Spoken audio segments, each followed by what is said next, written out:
2월 마지막 수요 예배 오신 그 사랑 가족 우리 한 분 한 분 주님의 이름으로 환영하고 또 축복합니다. 한 주의 중간인 수요일 저녁이라 피곤하신 가운데도 예배 자리에 나오신 옆에 분 눈을 한번 잘 보시면서 이렇게 한번 인사하시면 좋겠습니다. 충혈된 눈이 아름답습니다.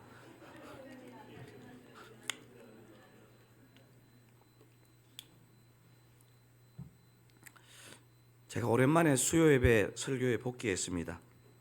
지난해 말에 요한계시록 7교회 이야기로 수요 예배 설교를 시작했는데 첫 번째 설교는 요한계시록 1장을 가지고 예수교회라는 제목으로 제가 설교를 했고요.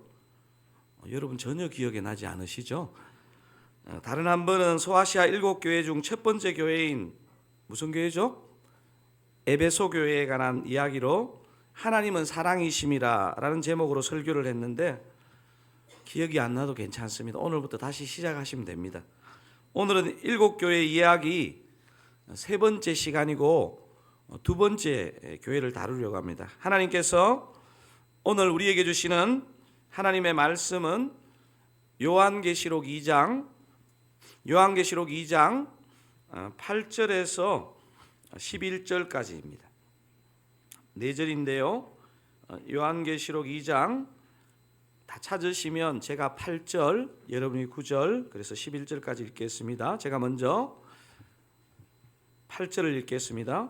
스무나 교회의 사자에게 편지하라. 처음이며 마지막이요 죽었다가 살아나신 이가 이르시되 내가 내 환난과 궁핍을 알거니와 실상은 내가 부요한 자니라. 자칭 유대인이라 하는 자들의 비방도 알거니와 실상은 유대인이 아니요 사탄의 회당이라. 너는 장차 받을 고난을 두려워하지 말라. 볼지어다 마귀가 장차 너희 가운데서 몇 사람을 옥에 던져 시험을 받게 하리니 너희가 10일 동안 환난을 받으리라. 내가 죽도록 충성하라. 그리하면 내가 생명의 관을 내게 주리라. 귀 있는 자는 성령이 교회들에게 하시는 말씀을 들을지어다. 이기는 자는 둘째 사망의 해를 받지 아니하리라. 아멘. 7교회 이야기 세 번째 시간이지만 첫 시간이 교회에 대한 얘기는 아니고 교회는 예수님의 교회다 그 이야기를 했기 때문에 오늘 두 번째 교회인 스무나 교회를 다루려고 합니다. 오늘 설교의 제목을 스무나 교회가 정말 부자다, 스무나 교회가 정말 부자다라는 제목으로 은혜를 나누려고 합니다. 여러분 복습겸해서 소아시아 7교회를 한번 복습해 봐야 되겠죠? 여러분 제가 이런 질문하는 거 제일 싫으시죠? 예, 그래도 제 이 힌트를 잘 드리잖아요. 그래서 소아시아 7교회 어떻게 외워야 되겠습니까? 우리 드사랑교회 성도님들 맞으시죠? 예, 이렇게 에베소 스무나 이렇게 외우시면요 잘 못 외웁니다. 어떻게 외워야 되냐면 에서버 두사빌라. 어떻게 외우라고요? 에서버 두사빌라. 에서버가 뭡니까? 그러니까 에서버가 두사빌라에 산다 뭐 이런 뉘앙스로 외우신 거잖아요. 그죠? 에서버는 에베소, 스무나, 버가모. 그 다음에 벌써부터 지도를 띄우시면 안 됩니다. 다 보고 컨닝 하십니다. 두사빌라는 뭐의 줄임말입니까? 투아디라, 사데, 빌라델비아, 라오디게아. 예. 여러분 에서버 두사빌라가 튀르키예 지도의 어디쯤에 있다는 정도는 여러분 우리 크리스찬들은 상식으로 알아야 되겠죠. 자, 먼저 현대 튀르키예 지도에서 소아시아 7교회가 어디쯤에 몰려 있는지를 한번 보도록 하겠습니다. 터키는 저렇게 좌우로 긴 모양을 하고 있는데 주로 어디에 모여 있습니까?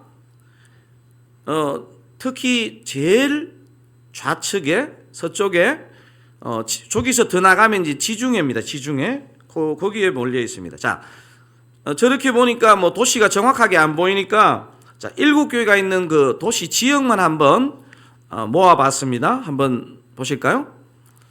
자, 여러분 보이십니까? 에서버 두사빌라 보이십니까? 자, 그 지도에서 이 바다 쪽에 섬이 하나 보이고 뭐라고 적혀 있죠? 반모섬. 저 반모섬이 무슨 섬입니까? 사도 요한이 유배를 가서 환상을 보고 이 요한계시록의 계시를 받았던 섬입니다. 그 동북쪽으로 이제 내륙으로 돌아오면 제일 먼저 무슨 교회가 보입니까? 에서보 이렇게 돼 있죠. 에베소, 위로 가니까 서머나, 버가모.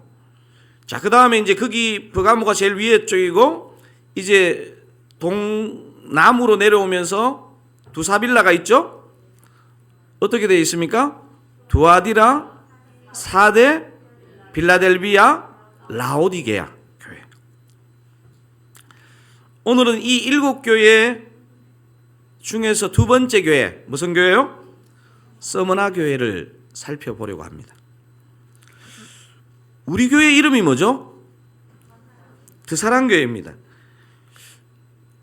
사실 분당 우리 교회, 드사랑교회, 이거는 사실은 이제 좀 현대적인 이름입니다.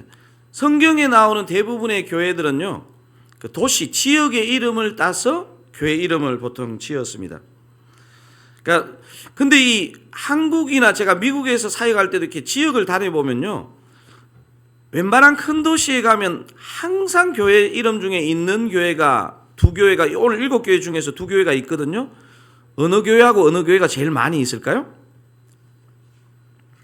서머나 교회하고 빌라델비아 교회는요, 좀 큰 도시에 가면 이런 이름의 교회들이 꼭 있습니다. 한국에도 사실 있고, 또 미국이나 캐나다나 영어권에 가면 이 이름의 교회가 얼마나 많은지 모릅니다.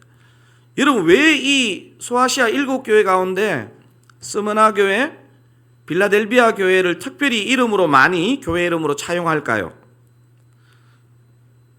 여러분, 오늘 상당히 침묵을 지키기로 결단한 것 같습니다.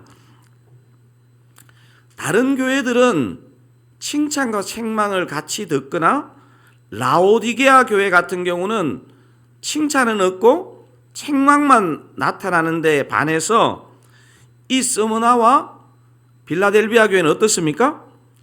우리 주님의 칭찬만 나타나는, 아주 어떻게 보면 완전하신 주님 앞에 칭찬만 받는다? 참 신비합니다. 근데 이것도 생각해 보면 은혜가 되는 게요, 여러분, 완전하신 주님 앞에 정말 칭찬만 받을 만한 흠이 없는 교회가 과연 있겠습니까? 저는 이 땅의 지상교회 중에서 아무리 영적이어도요, 불꽃 같은 눈동자로 그 살피시는 주님 앞에 흠이 있을 거예요.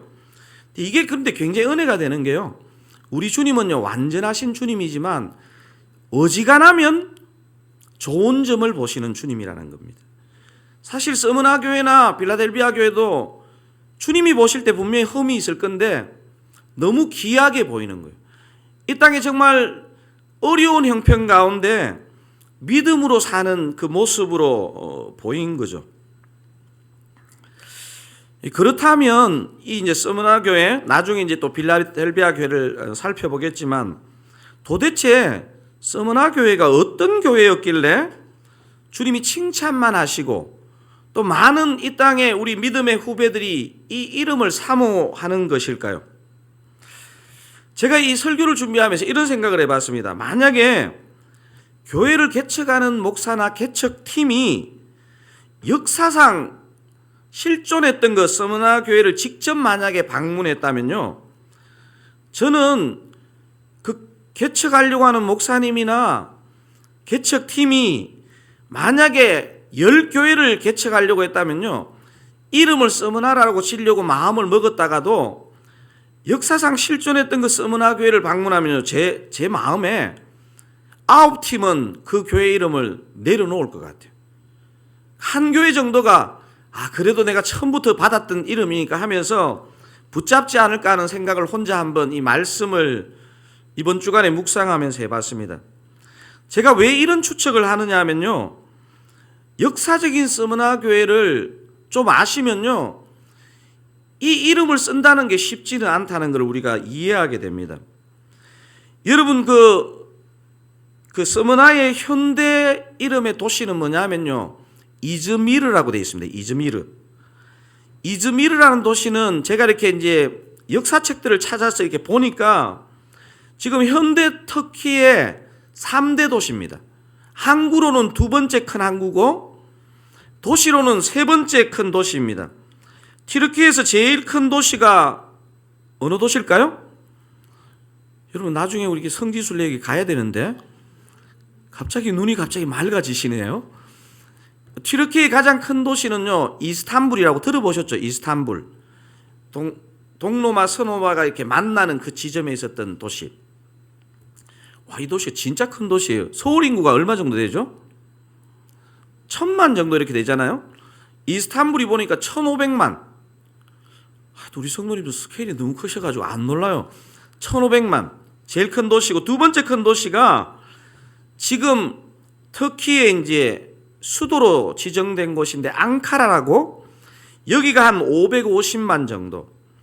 이 지금 서머나의 현대적인 지금 지명인 이 이즈미르는 430만. 그래서 세 번째 큰 도시며 이스탄불 다음으로 큰 항구 도시입니다. 초대교회 당시에도 이 서머나는요 굉장히 크고 아름다운 항구 도시이고 부자 도시였습니다. 서머나가 왜 부자 도시였느냐 하면요 이유가 있습니다. 여러분 서머나가 굉장히 부유한 도시가 될 수 있었던 것은요 이 당시에 굉장히 중요한 키가 뭐냐면요 황제 숭배를 잘 하느냐 그렇지 않느냐에 따라서요 이 로마 황제가 주는 혜택 자체가 달라집니다. 이 서머나라는 도시가 왜 부자 도시가 되느냐, 항구기 때문에 그런 요인도 있지만 로마 황제 숭배를 로마 제국 전체에서 가장 먼저 시작한 도시라고 합니다. 그러니까 로마 제국 전역 다 합쳐가지고 가장 먼저 가장 앞장서서 로마 황제를 숭배했던 도시였기 때문에 황제의 눈에는요 이 도시는요 막 돈을 갖다 부은 겁니다. 그래서 이 도시는 안 그래도 자연적으로 아름다운 데다가 황제가 돈을 갖다 부었으니까 부자 도시였습니다. 제가 좀 전에 교회를 개척하는 사람들이 실제로 서머나 교회를 방문하면 이 이름을 거의 저는 구할은 안 지을 거라고 추측을 했잖아요. 제가 왜 그런 추측을 했느냐 하면요 이 서머나 교회는 이 서머나라는 이 화려한 도시와는 정반대로요 너무 가난하고 어려운 교회였다는 거예요. 요즘식으로 하면요 작은 상가 건물 반지하에 있는 아주 열악한 교회와 같다고 할 수 있습니다. 한번 이런 이야기 잘못 들으면 서머나 교회가 그럼 우리 드사람 교회하고 비슷하나? 상가 건물이니까. 우리는 너무 화려합니다. 지금 이 빛이 지금 눈이 막 부시는 것 같아요. 지금 사실 제가 어디 가가지고요 우리 상가에 있는 개척교회다 소리를 못합니다. 왜냐면 돌아보면 이 상가에 있는 개척교회는 원래 안 이렇거든요. 냄새도 살짝 나고 이래야 되는데, 여러분은 서머나 교회가 부자 도시에 위치한 아주 작고 낡은 상가 임대 교회와 같다는 것을 생각하실 필요가 있습니다. 근데 오늘 본문을 읽어보시면요 이런 서머나 교회가 실상은 부자래요. 9절을 통해 한번 확인해 보겠습니다. 9절 한번 읽어보겠습니다. 시작. 내가 내 환난과 자칭 유대인이라 하는 자들의 비방도 알거니와 실상은 유대인이 아니요 사탄의 회당이라. 주님이 모르시는 것이 없지 않겠습니까? 그러니까 서머나 교회의 환난도 아시고 궁핍을 얘기하고 있죠. 궁핍을, 환난을 얘기하고 궁핍을 말하고 있습니다. 그러니까 지금 제가 조금 설명하는 좀 흐름을 따라오신 분들은 짐작이 될 거예요. 주된 환난이 뭐였을까요? 사실 로마 전역에서 가장 먼저 황제 숭배를 시작한, 황제 숭배를 잘해가지고 혜택을 받은 도시에 있는 교회인데, 딱 이 시대의 교회는요 이걸 딱 거부하게 되거든요. 그 핍박이, 환난이 오겠죠. 그래서 황제 숭배 때문에 이 제일 큰 환난이 왔다고 볼 수 있고요. 또 예측할 수 있는 환난은 뭐냐면 9절 안에 나와 있습니다. 여러분 9절 안에 어떤 표현이 나와 있습니까? 자칭 유대인이라 하는 자들의 비방도 알거니와 실상은 유대인이 아니요 뭐라고요? 사탄의 회당이라. 그러니까 바울도 그랬지만요. 항상 이게 이제 이 동족 간의 핍박이 있습니다. 동족 간에. 그래도 부자 도시에 위치한 교회인데 왜 스무나 교회가 궁핍했을까요? 그러니까 당시에 이렇게 황제 숭배를 하지 않으면요, 그냥 정치적인 핍박만 있는 게 아니고요. 여러분 아마 역사책에서 이런 표현 들어보셨을 거예요. 길드라고, 길드. 상인들의 조합인 길드. 이때 황제 숭배를 안 하면요, 이 상인 조합 안에 들어가지를 못하는 거예요. 여러분, 상인 조합 안에 못 들어가면 장사를 못하는 것 아니에요. 여러분, 그래서 참 너무너무 아픈 것은요, 초대교회 예수를 잘 믿었던 도시와 사람들은요, 공통적으로 가난이 따라왔다는 거예요. 게을러서 가난했던 게 아니고요, 최선을 다하지만 가난할 수밖에 없는 선택이었던 것입니다. 그런데 주님은 가난한 스무나 교회를 어떻게 부르고 있습니까? 실상은 내가 부유한 자니라. 본문 10절을 보니까 신앙을 지켜도 여전히 고난, 환난이 있대요. 심지어 사탄이 성도 중에 몇 사람을 감옥에 집어넣는 끔찍한 환난도 있답니다. 이 구절을 묵상하는데 제 마음에 불편함이 좀 생기더라고요. 도대체 가난한 스무나 교회가 도대체 뭐 때문에 주님은 부자라고 하시는 건가? 그냥 막 힘들게 해놓고 그냥 그렇게 칭찬해 주시는 건가? 주님은 도대체 어떤 사람을 부자로 칭하는 것인가에 대한 생각이 확 떠오르더라고요. 여러분 10절을 함께 읽어보시면요, 주님이 어떤 사람을 부자로 보시는지를 여러분 오늘 이 저녁에 잘 살펴셔야 됩니다. 주님이 어떤 자를 부자로 보는지. 자, 10절을 한번 읽어보겠습니다. 너는 장차 받을 고난을 두려워하지 말라. 볼지어다 마귀가 장차 너희 가운데에서 몇 사람을 오게 던져 시험을 받게 하리니 너희가 10일 동안 환난을 받으리라. 내가 죽도록 충성하라. 그리하면 내가 생명의 관을 내게 주리라. 10절에 내가 죽도록 충성하라, 이거 어디서 많이 본 구절이죠. 저도 옛날에 저 구절을 보면요, 교회 봉사를 더 많이 하라는 말인가? 아니면 뭐 헌금을 다 내라는 말인가? 아니면 정말 저 문자적인 뜻대로 주님을 위해 진짜 목숨을 내어 놓아야 되는 것인가? 그런 생각이 들더라고요. 사랑하는 사랑가족 여러분, 여러분은 지금 방금 나온 저 10절에서 가장 중요한 키워드 중에 하나인 내가 죽도록 충성하라, 이걸 여러분 어떻게 해석하시겠습니까? 제가 조금 전에 말씀드린 것처럼 사람들은 이 구절을 딱 대하면요, 죽도록 봉사하라, 죽도록 섬겨라, 이렇게 많이 해석하는 것 같은데, 저는 주님을 섬겨보니까 주님은요 그렇게 막 착취하시는 분은 아닌 것 같아요. 이것은요 어떤 봉사를 막 이렇게 막 심하게 하라거나 이런 뜻이라기보다는요, 그러니까 죽기까지 순교적인 마음으로 믿음을 지키라. 그러니까 죽음을 무릅쓰고라도 믿음을 지키고 그런 신앙생활을 하라, 이렇게 해석하는 게 건강한 해석일 거라고 저는 생각합니다. 제가 왜 그렇게 또 생각하느냐 하면, 제가 총각 시절에 그때 막 마음이 너무 뜨거워가지고 막 진짜 어떤 일정 기간은요, 주님 나를 죽여주세요 막 이러면 막 나를 막 데려가서 이렇게 막 기도하니까요, 저는 주님이 굉장히 기뻐하실 줄 알았거든요. 주님이 어느 날 제가 진짜 기도하는데 저에게 음성을 들려주시더라고요. 선웅아, 자꾸 나 위에서 자꾸 죽겠다 하지 말고 나 위에 좀 살아주면 안 되겠니? 이 마음을 주시더라고요. 여러분, 하나님은요 우리가 믿을수록 인격적인 분이시고 믿을수록 우리의 그 작은 것을 귀하게 보시는 분입니다. 여러분, 여기서 중요한 것은요, 물리적 수명이 얼마나 짧으냐의 문제, 혹은 진짜 순교라는 겉모양이 포인트가 아닙니다. 몇 년간의 삶이 되었든 어떤 모양의 삶과 죽음이 되었든 이 땅에 사는 동안 주님 한 분을 위해서 순교하는 그런 마음으로 신앙생활, 믿음생활 잘 했으면 좋겠다는 게 이 안에 들어있는 의미라고 저는 해석합니다. 물론 이 서머나 교회의 담임 목사이자 여러분 속사도라는 말 들어보셨죠? 그 속사도의 속은 속을 얘기하는 게 아니고 이을 속이거든요. 그러니까 사도를 잇는, 그러니까 사도 다음 세대, 그러니까 초대교회 사도들을 잇는 가장 유명한 교부 중에 한 명이 폴리캅이라고 여러분 들어보셨을 거예요.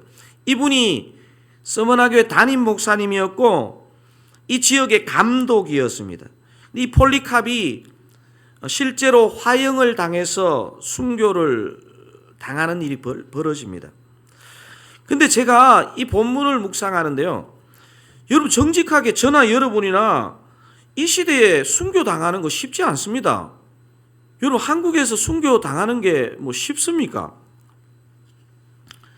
오히려 저는 이 본문은요, 폴리캅은 진짜 육신의 목숨이 끊기는 순교를 당했지만 지금 한국에서 2024년에 이 분당에서 신앙생활하는 저와 여러분 대부분요, 별 핍박 없는 일상을, 별 변화 없는 일상을 순교적인 믿음으로 묵묵히 살아가는 것, 이게 실제로 저와 여러분이 오늘 이 본문에서 적용해야 되는 삶입니다.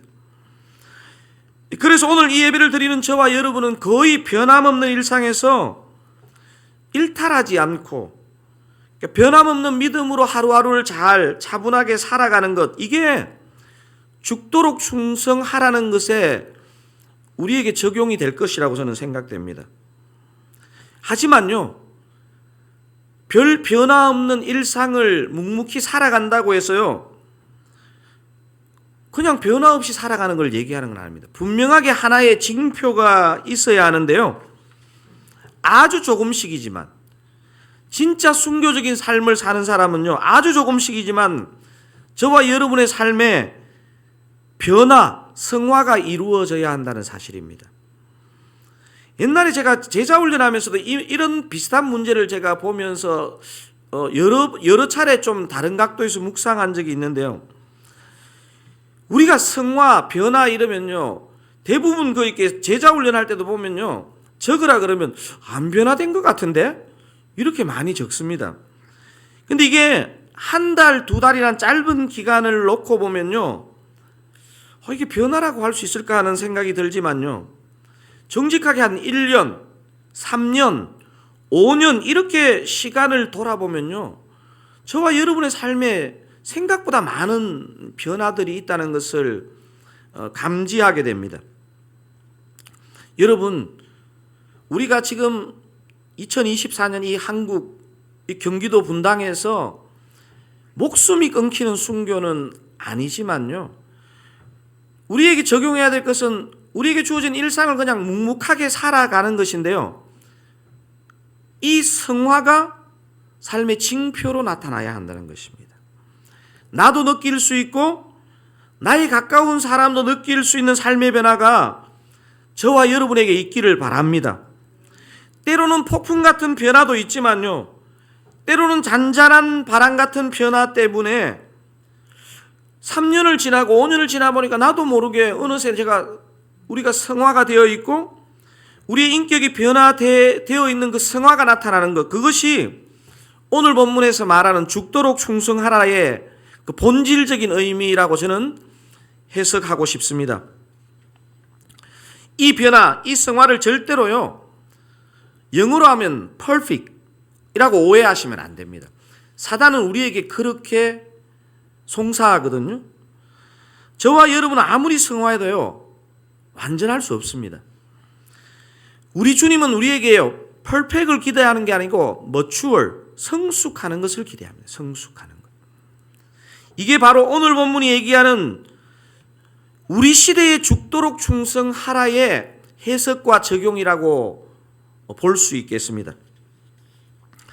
자, 오늘 본문에서 죽도록 충성하는 자에게 하나님이 어떤 것을 주시는지가 굉장히 중요한 포인트 중에 또 하나인데요.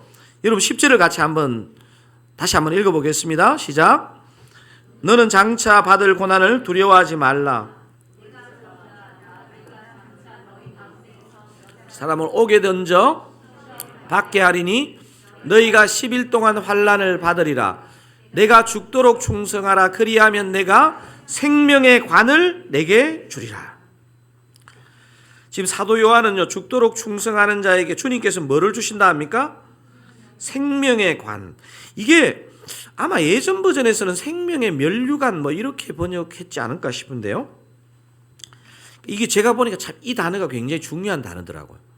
왜냐하면요, 지금 사도 요한은 생명의 관 이렇게 번역했는데요, 야고보서를 쓴 예수님의 동생 야고보도 이 단어를 사용하고 있고요, 예수님의 수제자 베드로도요, 흩어져 있는 그 초대 교회 성도들에게 이 단어를 사용하고 있고요, 생을 선교로 마친 바울도 이 비슷한 단어를 사용하고 있다는 것입니다. 야고보가 생명의 면류관이라는 표현을 사용할 때 그 야고보가 본 생명의 면류관은 뭐와 주로 관계가 있느냐 하면요, 여러분 야고보서 1장 12절 한번 읽어보겠습니다. 시험을 참는 자는 복이 있나니 이는 시련을 견디어낸 자가 주께서 자기를 사랑하는 자들에게 약속하신 생명의 면류관을 얻을 것이기 때문이라. 그러니까 사도 요한은 생명의 관, 야고보는 생명의 면류관 이렇게 사용했잖아요. 근데 이 야고보에게 있어서 이 생명의 면류관은요, 우리가 천국 들어갈 때 받기도 하지만요, 이 땅에 믿음의 삶을 사는 사람에게 주님이 많이 보정처럼 주는 것인데, 야고보서 1장 5절에 그 부분을 조금 풀이해 놨습니다. 한번 읽어보겠습니다. 1장 5절입니다.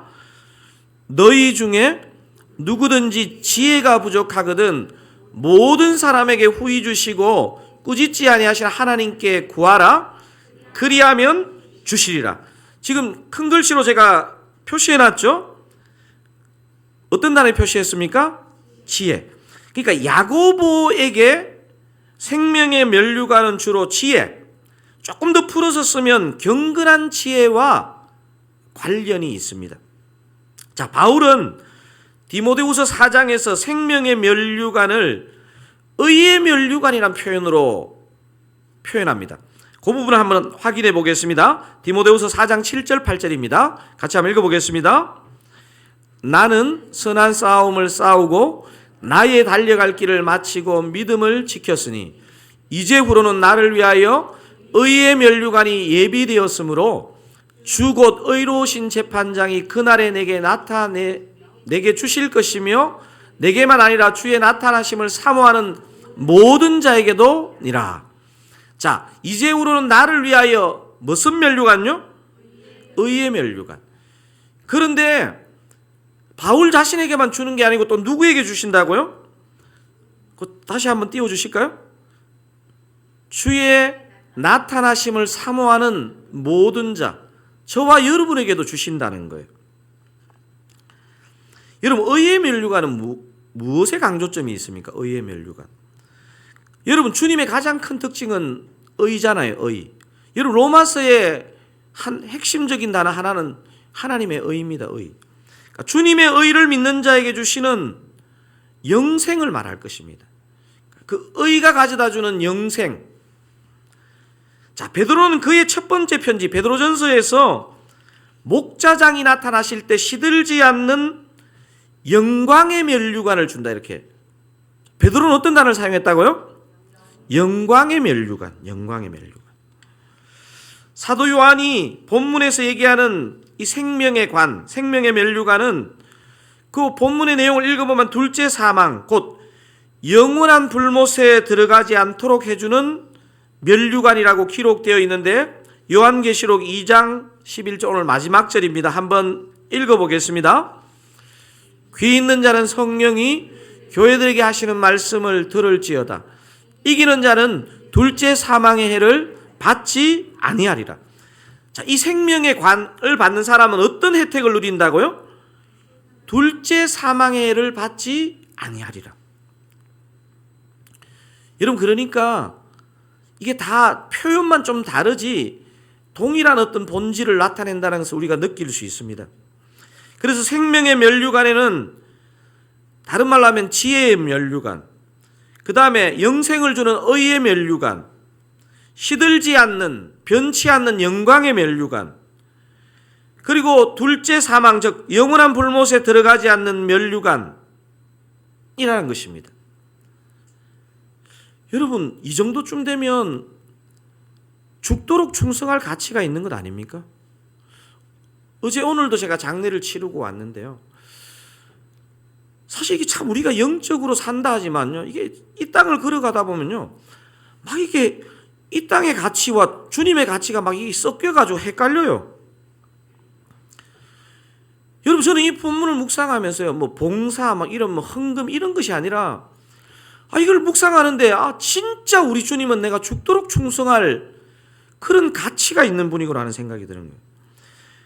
여러분, 또 왜 그러냐면요, 이 땅의 약속은요, 이 사람의 약속은 막 변할 가능성이 있거든요. 약속해놓고 안 지키고 막 이런 경우들이 있잖아요. 저 같은 연약한 사람이 지금 이 약속을 주고 있는 게 아닙니다. 여러분, 그게 오늘 본문의 첫 절인데 8절 한번 읽어보겠습니다. 8절, 이 약속을 주시는 분이 누굽니까? 한번 읽어보겠습니다. 서머나 교회의 사자에게 편지하라. 처음이요 마지막이요 죽었다가 살아나시니가 이르시되. 죽었다가 살아나신 우리 주 예수 그리스도가 이 약속을 보증해 주고 있는 것입니다. 그러니까 얼마나 확실합니까? 제가 서머나 교회에 대한 이 묵상을 하는데요, 제가 아주 오랫동안 잊고 있었던 일 하나가 생각이 났습니다. 저는 사실 북한 땅을 들어가 보지는 못했습니다. 그런데요, 아마 북한 가장 가까이에 저는 가본 적이 있습니다. 여러분, 그 유수 같은 데도 보면 그 북한 신의주고 이렇게 철교 너머에 있는 도시 이름이 혹시 뭔지 아십니까? 제가 그 중국 단둥이라고요. 그 단둥이라는 도시에 제가 한 몇 번을 갈 일이 있었는데요. 그 마음에 이 단둥에서 북한을 진짜 가까이서 보고 싶은 마음에 제가 그 마음이 막 일었는데, 그 단둥에서 사역하시는 선교사님을 통해서 그 관광객들은 모르는 아주 가까이 북한에 근접하는 곳 제가 작은 배를 하나 탔는데요. 진짜 제가 이렇게 그 배를 타고 가면서 그 북한 압록강에서 놀고 있는 그 애들도 이렇게 멀리서 보고요. 그리고 그 강변에, 그러니까 신의주겠죠. 그 강변에 있는 정말 그 북한 주민의 집들을 아주 가까이서 본 적이 있습니다. 여러분, 요즘은 지구 온난화 때문에 막 이런 게 실감이 안 나지만 벌써 이 일이 굉장히 오래된 일이거든요. 북한의 겨울 얼마나 춥습니까? 제가 군 생활해 보니까 휴전선 근처에서 제가 근무했는데 그 남한도 추운데 이미 그 북한을 지나간 그 접점에서 중국에서 본 북한이잖아요. 근데 제가 그 선교사님이 그러시더라고요. 목사님, 집이 어떻게 보이세요? 이러니까 많이 허술해 보이네요. 그러니까. 목사님, 이게 저 북한이요, 뭐 식량난, 그 다음에 이 전력난 이런 것 때문에요, 그 추운 한겨울에도 난방을 전혀 못하고 겨울을 나야 되는 거예요. 제가 근데 그 설명을 듣는데 그 북한 주민이 제가 진짜 막 내 그냥 친형제처럼 그 삶의 고통이 너무 막 내한테 전해오는 거더라고요. 제가 그때 그 기억이 제 안에 이제 있었거든요. 북한이란 곳이 이게 진짜 뉴스로 보는 정도가 아니라 진짜 여러분 한번 생각해 보세요. 그 허름한 벽돌집에, 벽돌이 아니죠. 그 뭐라 그러죠? 부럭구라 그러나요? 전문 용어로? 부럭구라 그러나요? 이게 막 허술한 그런 거 있잖아요. 거기로 친 집에 영하 20도, 30도, 밤이 되면 체감 온도는 더 낮을 텐데, 난방도 안 되고 겨울을 나야 된다니까 이게 얼마나 힘든 일이에요. 제가 그걸 보면서 마음이 너무 아파고, 사실은 사실 내가 단둥을 그냥 한 번만 갔다 오고 싶은데 그러고 나서 제가 더 갔습니다. 왜냐하면 그 북한 주민들을 가까이서 보고 싶은 마음이 막 있어가 갔거든요. 그리고 제가 이제 분당 우리 교회에서 사역할 때 새벽 예배를 제가 이제 분당 우리 교회 3일씩 이렇게 부교육자들이 새벽 예배 설교를 하잖아요. 집에서 이렇게 이제 시동을 걸어서 분당 우리 교회 새벽 예배 설교를 준비하러 이제 전화로 이제 가는데 제가 그 무슨 방송을 틀어놨는지 모르겠는데 그 채널 이름과 방송 이름을 모르겠는데 북한에 관한 내용이 나오더라고요. 근데 제가 교회 다 도착해가지고도 계속 그 방송을 들었어요. 왜냐하면 지금 새벽 예배하러 들어가야 되는데.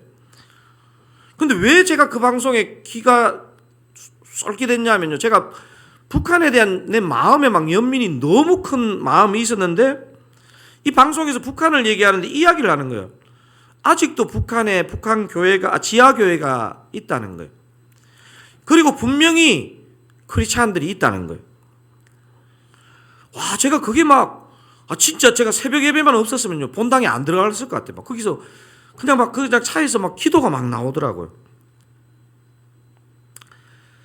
야, 그래서 그 방송에서 하는 얘기가 뭐냐면요, 그 지하교회 크리스찬이 우리처럼 교회에 모여서 기도는 못해도 여러분도 알다시피 북한은 뭐 5 담당제 이런 게 있잖아요. 이웃이 감시를 하는 게 있기 때문에요.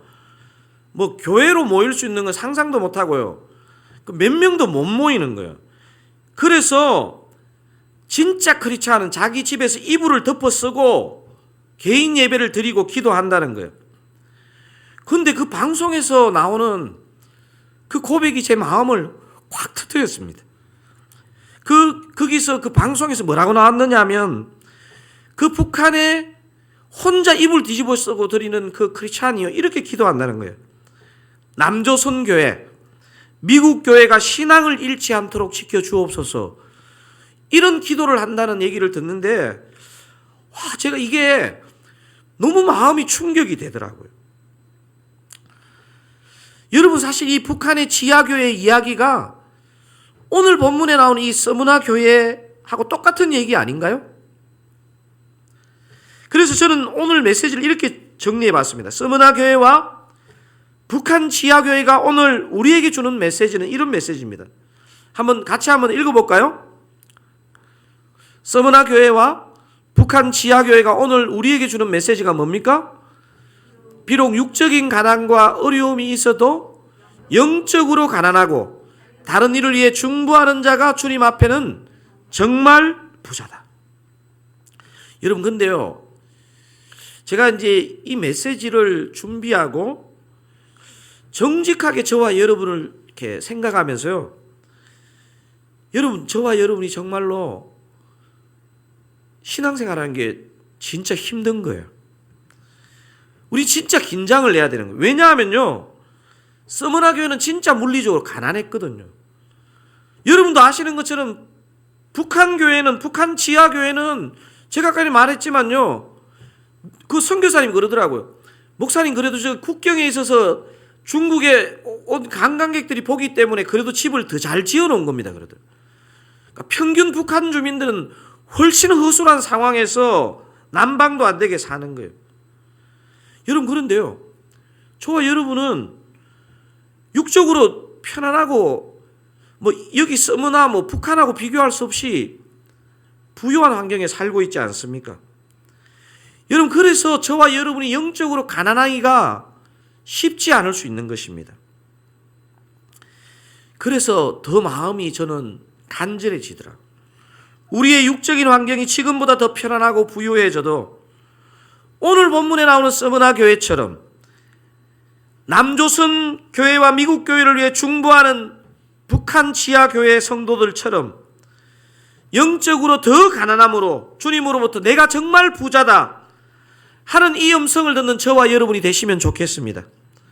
주님 앞에 늘 우리의 어떤 육적인 환경을 뛰어넘는 영적인 가난한 마음으로 생명의 면류관 주실 주님으로부터 드사랑교회가 정말 부자다, 그렇게 칭찬 듣는 은혜가 있기를 우리 주님의 이름으로 축원드립니다.